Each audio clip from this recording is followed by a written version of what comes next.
verse 12. Ezekiel chapter 8, verse 12. Then said he unto me, Son of man, hast thou seen what the ancient of the house of Israel do in the dark? Every man in their chambers of his imagery. For they say, the Lord seeth us not. The Lord hath forsaken the earth. Right, just like you got brothers who are in this knowledge, who are Freemasons, right, who are part of the occult, right? That's right. You have the 501c3s, all the stuff they're doing behind closed doors. You understand? That the Most High revealed to his servants. Read on.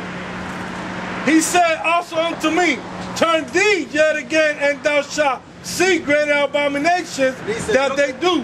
And you're going to see greater abominations than what they do, to show you how wicked our people are, how much they get down in wickedness. You understand? To show you how much they get down in wickedness, right? One is doing worse than the other, worse than the other, worse than the other. Read on. Then he brought me to the door of the gate of the Lord's house, which had towards the north. And behold, there sat a woman weeping for Tammuz. Right, weeping for Tammuz. Right, they did it back then. You understand? But they still practice this ritual, because Tammuz is the fertility goddess. Right? Tammuz is a fertility god. Right? The Babylonian deity. Right? That's Tammuz. And today, what is that? Matter of fact, today, when you worship Easter, and you go in the Easter egg hunt, that's what you're actually acknowledging. But our people was doing the same thing back then, worshiping a fertility god. That's right. Give me 1 Samuel 7th chapter.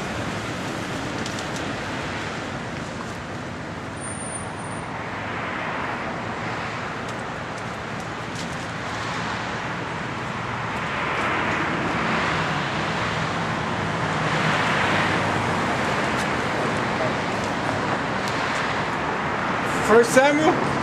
178. 7.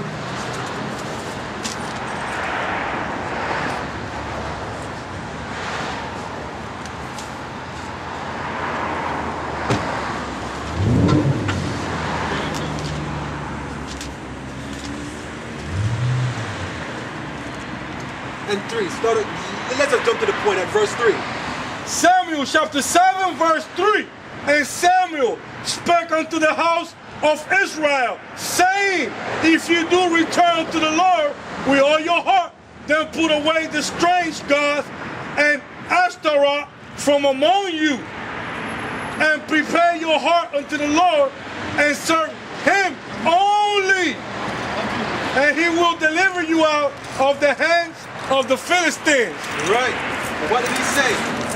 The god of Ashtaroth, right? That is the fertility goddess that our people worship back then. It is the same thing.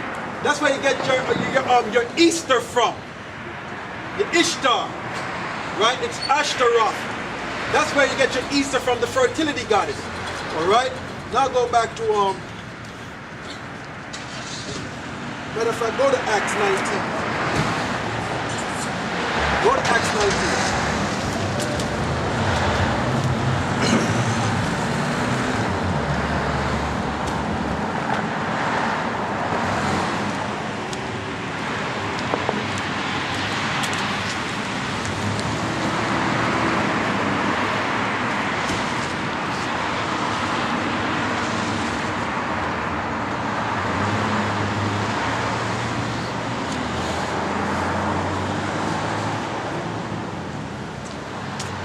Acts 19, start at 34. Let's hit up the point. Verse 34. Acts 19, verse 34. But when they knew that he was a Jew, all with one voice, about the space of 2 hours, cried out, great is Diana of the Ephesians. Right, because Paul was going there, chopping that up, about worshiping that fertility goddess again, Diana, back in that time, right? But when Paul went, right, what were they doing? They started screaming out over him, right, about Diana, their fertility goddess, and that's what Israel was doing then. You know what? The same thing is going on now when you participate in Easter. is the same thing y'all are doing, right? And the Most High is watching it, right? Whether in your ignorance or not, you should know better. But you should question things. Go back to Ezekiel the 8th chapter again. Verse 15.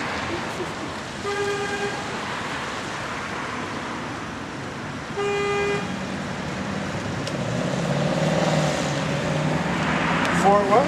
8, Ezekiel 8 and 15. Ezekiel chapter 8, verse 15.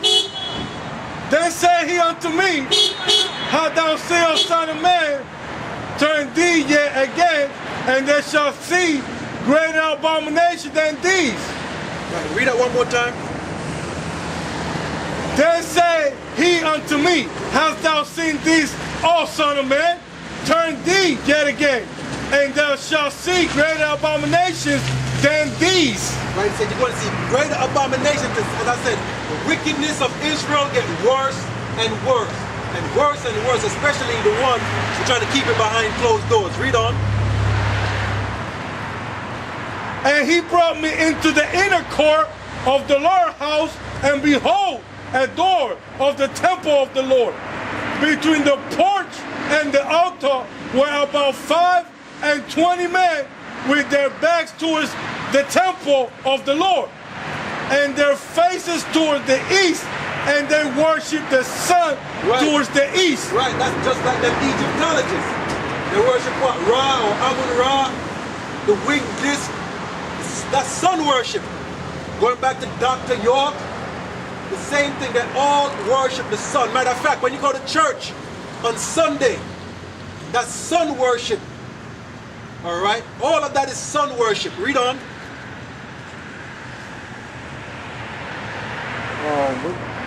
We had 17. Ezekiel chapter 8, verse 17. Then he said unto me, hast thou seen this, O son of man? It is a light thing to the house of Judah that they commit their abominations which they commit here. For they have filled the land with violence, and have returned to provoke me to anger. And lo, they put the branch to their nose. Put the branches to their nose. That is a Persian way of worshiping the sun. That is how the Persians worship the sun. Right? It's a ritual they would do. And guess what? Israelites were doing the same thing. Right? Our people do the same thing to this very day, man. They're bugged out. They refuse to return to the God of our forefathers. Right? Because they're following the customs of the heathens. That's right. Read on. Therefore, I will also deal in fury.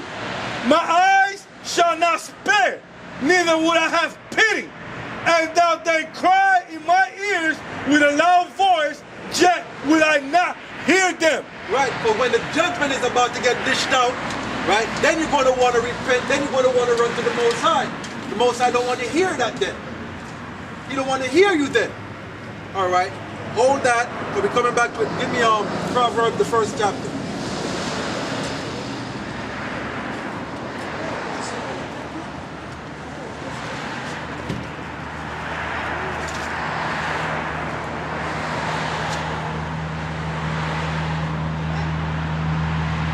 Proverbs 1, we're going to start at 24.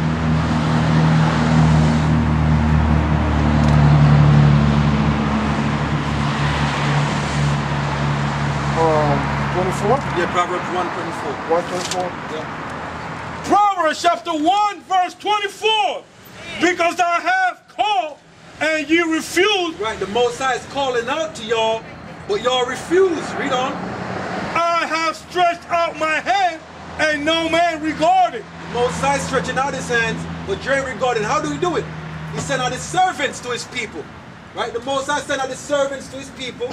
Right? But they don't pay us any mind. You understand? They just go amongst their merry way, do what they do. Right? But check this out. Read on. But he has set a note on my counsel and will none of my reproof. Right, you say that not all the Most High's counsel. Imagine the Most High raise us up, right? And we come out here to serve you, to feed you with the knowledge the wisdom and the understanding of the Bible, but y'all don't want to hear it. You said that's not the Most High counsel, and you don't want to be corrected. You don't want to be reproved. Right, read on. I also will laugh at your calamity.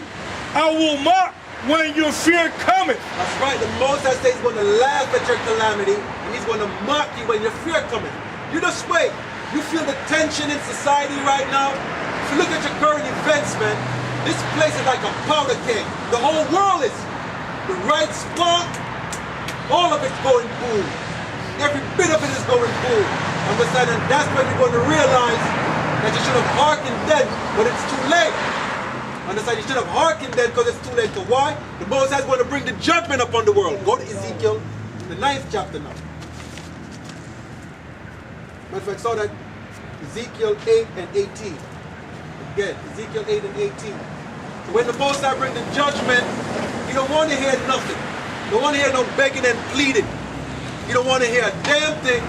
Understand? But he's just going to mock you. Because you're going to be screaming for him at that point in time. Go on. Ezekiel chapter 8, verse 18. Therefore will also deal in fury. My eyes shall not spare, neither will I have pity. And though they cry in my ears with a loud voice, yet will I not hear them. Yes, though you're going to be crying in the Most High ear with a loud voice, guess what? He ain't going to hear you. He don't want to hear it.